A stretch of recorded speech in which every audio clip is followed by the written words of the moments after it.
Hello, it's Kathy Cassidy and I'm here to read you another chapter from Love from Lexie. And just before I do that, I wanted to give a little shout out to some of the people I know are listening and watching along, and I really appreciate all of you because it feels so crazy kind of just talking to a camera when you're all on your own. But anyway, special hello to Catherine and Hannah, who I met at Hay Festival a couple of years ago, to Victoria and Honor. I think Honor had a birthday on Monday and sent me a fantastic picture of her birthday cake, which was Sweet Honor by Kathy Cassidy. It was all made by her mum in to look just like a Kathy Cassidy book, and it was just the coolest cake ever. Also to Boo and Francis and Mary Esther in Galway, to Melanie and to fantastic Marilyn and Heloise in France, Amanda and Sheila, and to Sophie in Scotland. And there'll be more shout outs. If you want a little mention, all you have to do is just leave a message on the YouTube or on the Facebook shares, and hopefully I will see it and be able to say hi.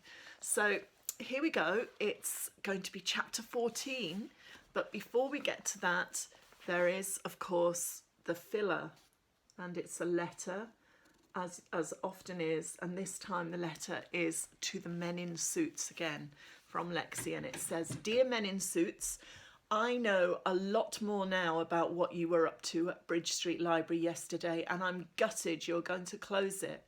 You might not know this, but Bridge Street has the best figures for general footfall, books lent and community groups. It would be wrong to close it.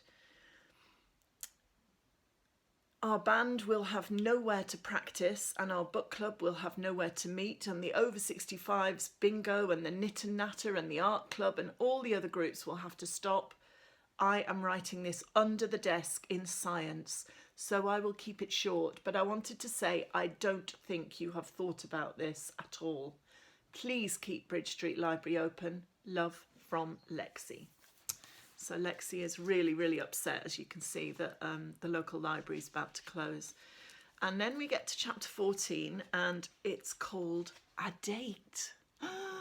So, from the far corner of the science lab on the 3rd floor at school, you can see the park. It's just a tiny patch of distant green, glimpsed beyond the rooftops, but still, it's the park, and I look out longingly now because the sun is shining and it reminds me so much of days gone by. We always made the most of the sunshine, Mum and I. We'd pack a basket with jam butties and orange squash and apples and head to the park. It had been a bus ride away when we lived on the Skylark estate, but that just made it more of an adventure. We'd walk down from the bus stop and run across the grass laughing, spread our picnic shawl out beside the old bandstand. From there you could see a big, beautiful Victorian mansion called Greystones. Imagine living there, Mum would say wistfully. This park we're sitting in was once part of their private grounds, but they still have plenty of garden left hidden away behind the fence. It's a funny place, just one old lady living alone and a load of hippy-dippy hangers-on. Shall we move in, Lexie? What do you think? We could be princesses, I said, because Greystones looked to me like a real live fairy tale castle. Well, you're my princess always, Mum had laughed and hugged me close. Lexie, you're dreaming. Happy's voice cuts across my thoughts. That's the last bell. Come on. We pick up our bags and head for the door. Jake, who's in the same science class, falls into step with us, and Bex is waiting for us in the corridor. Want to hang out in the park for a bit, she says. It's actually sunny for a change, and we can grab ice creams if the van is in the park.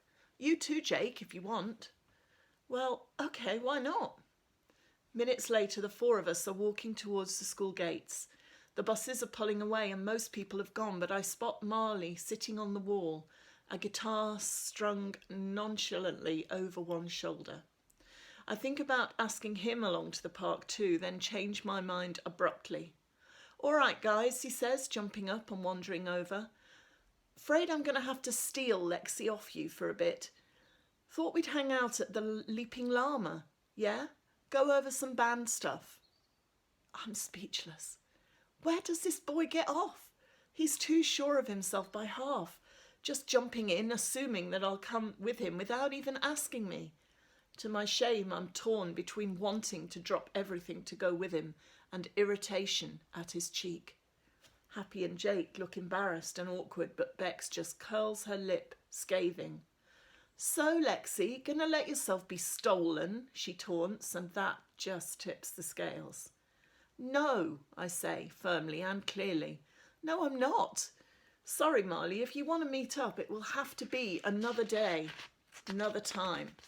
You could try asking me and then I can check to see if I'm free.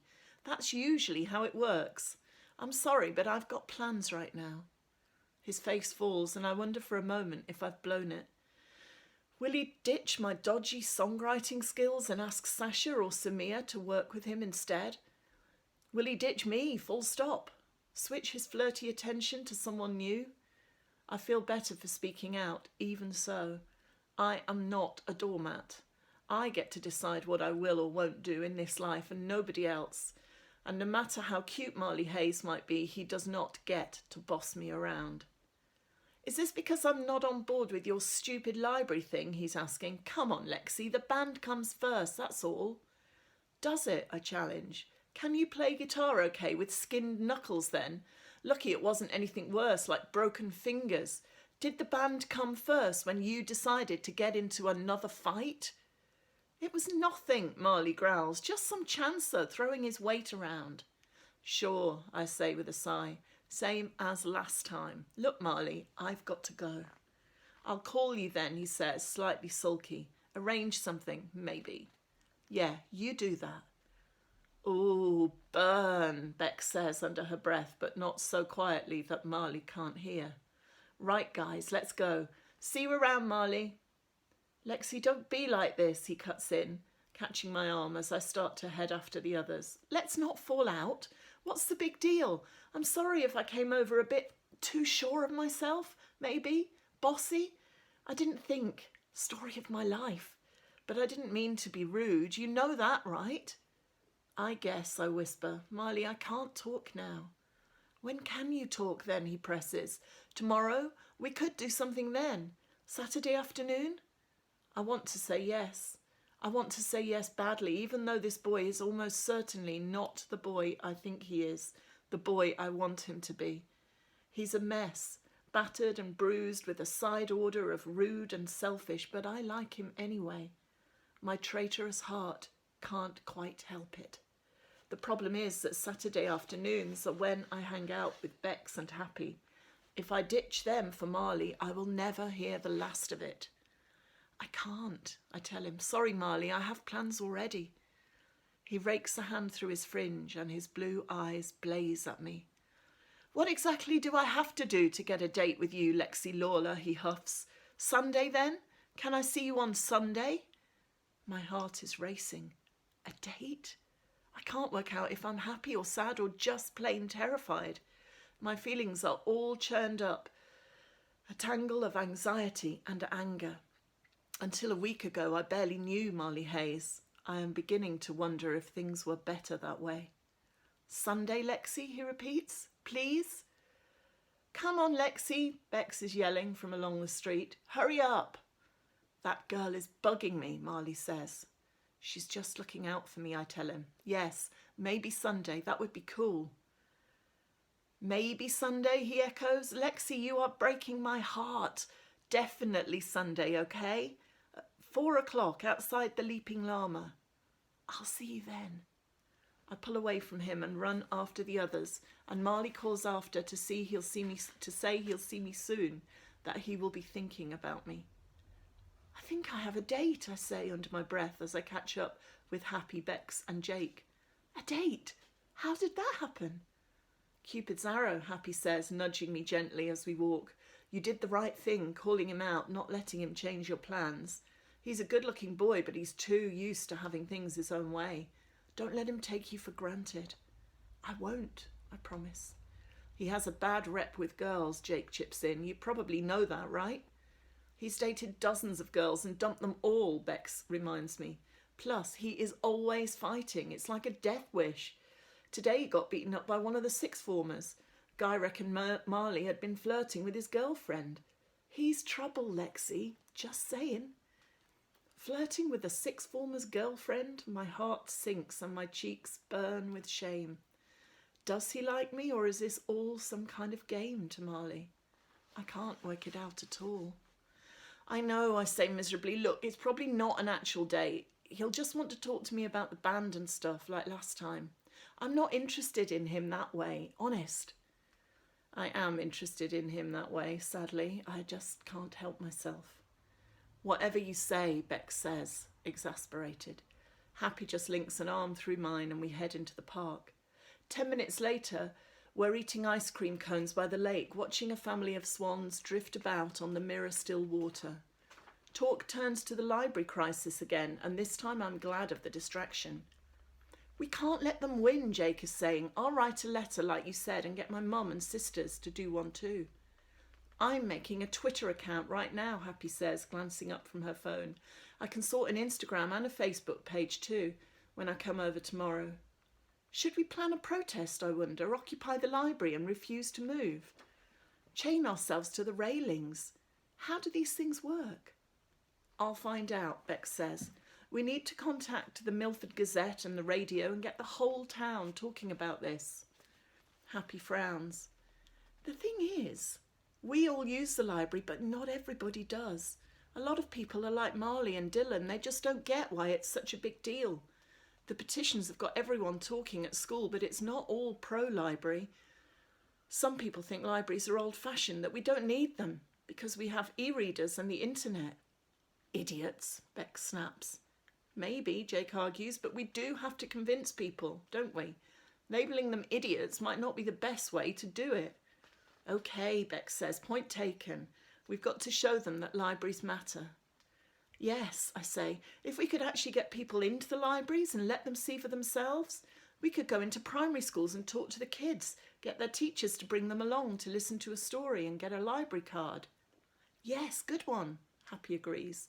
And if our protest was a really cool event and not just chaining ourselves to railings, well, that could pull people in and change their minds, change the council's mind even. We all love this idea, although we're not quite sure how to make it work. Doesn't matter for now. We have the bones of a plan and the rest will fall into place. Bex tries approaching passers-by for signatures on the petition, but walking up to total strangers is not as easy as getting the kids at school to sign. And especially when they're signing a dog-eared exercise book and not an official petition. A mum with 2 small children adds her name, and so do an elderly couple, but most people blank Bex, and one old lady shrieks as if she's trying to steal her handbag. I guess being accosted by a turquoise-haired teen with a pierced nose might be quite alarming if you don't actually know Bex. Possibly even if you do. We need flyers, Jake says, and printed petitions on a clipboard. We need to get people interested because Happy's right, not everyone cares. Not everyone's into books, I say, but libraries are about much more than that. Like for us with our band practice, I've been trying all day to think of somewhere we can practice for free and not get on anyone's nerves, but I can't. It needs to be big enough, so it can't just be a kitchen or a garden shed, and church halls and studio spaces would charge us. This might sink the Lost and Found before we've even got started. Jake grins. About that, I might know somewhere that could work. I wasn't going to say anything because I haven't sounded it out yet, but we could take a look tomorrow. What do you think? I blink. That sounds fantastic, sure. Where is it, Bex wants to know. It's in the garden of the place where I live, Jake says. Greystones. Big Gothic-looking house on the park. Fancy wrought iron gates and a great big garden, plus all kinds of outbuildings and places that could just be perfect for us. Greystones, I echo. Wow, that would be awesome. I gaze across the park, my eyes coming to rest on a distant rooftop with ornate chimneys and masses of ivy clinging to the brickwork. Little leaded windows tucked into the eaves look down over the park, and through a stand of tall trees, newly in leaf, I glimpse a balcony and the purple haze of a climbing wisteria. Everyone in Milford knows Greystones, but I've never met anyone who actually lives there before. The place is mysterious, romantic. Local legend says it's some kind of modern-day hippie commune, and it's also home to Milford's one and only sort of celeb, a mad lady artist whose paintings sell for a fortune and hang in prestigious galleries all around the world. And Mum had loved it, of course. The two of us would build up stories about the place, imagine what it might be like to live there. My breath catches a little at the memory, and when my vision blurs, I turn away, smiling harder. So tune in tomorrow and you will find out whether Lexie and the band have actually managed to find a place to practice and whether Greystones might actually save them all. I hope that all of you are coping okay with the lockdown thing.